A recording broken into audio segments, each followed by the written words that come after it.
sedangkan Rasul disebarkannya ke seluruh dunia. Kita harus tahu ya.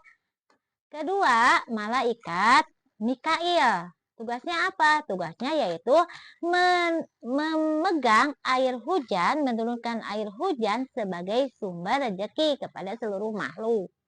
Ketiga, malaikat Israfil. Apa tugasnya? Tugas malaikat Israfil yaitu meniup sangkakala atau memberi tanda kepada makhluk yang ada di alam dunia, yaitu datangnya hari kiamat, ya, malaikat Israfil itu.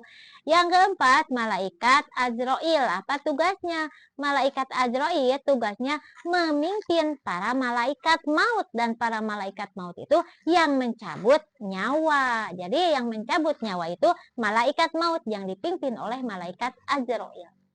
Yang kelima, malaikat mungkar. Yang keenam, malaikat nakir.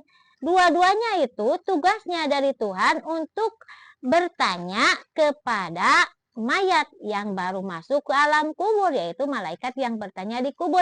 Yang ditanya itu ruhnya ya, bukan jasad. Kalau jasad sudah menjadi bangkai, tapi ruh yang akan ditanya oleh kedua malaikat itu ya. Yang ketujuh, malaikat rokib. Dan tugasnya malaikat rokib pencatat amal baik kepada manusia. Dari usia 13 tahun perempuan, 17 tahun lelaki, sudah ada catatan amal dari para malaikat. Dan para malaikat rokib mencatat amal baik. Kedelapan, malaikat atid, yaitu pencatat amal buruk yang ada di tangan kanan dan tangan kiri manusia ya.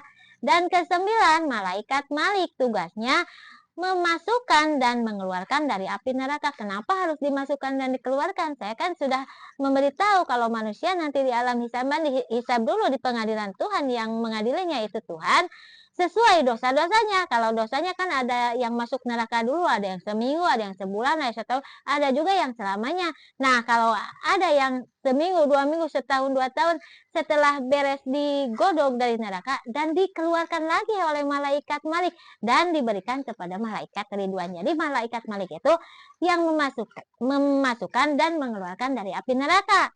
Dan yang 10, malaikat Ridwan, tugasnya hanya memasukkan manusia ke surga. Jadi tugasnya hanya memasukkan saja ke surga ya. Ada yang tidak punya dosa sama sekali, langsung dimasukkan oleh malaikat Ridwan ke surga. Ada juga yang punya dosa dulu, dimasukkan dulu oleh malaikat malik ke neraka, lalu diangkat lagi dan diberikan kepada malaikat dan dimasukkan oleh malaikat Ridwan ke surga. Itu tugas-tugasnya ya. Jadi kalau ada manusia yang bisa memberi tugas kepada para malaikat, itu jangan dipercaya, itu bohong, karena malaikat yang 10 menuruti tugas-tugasnya dari Tuhan.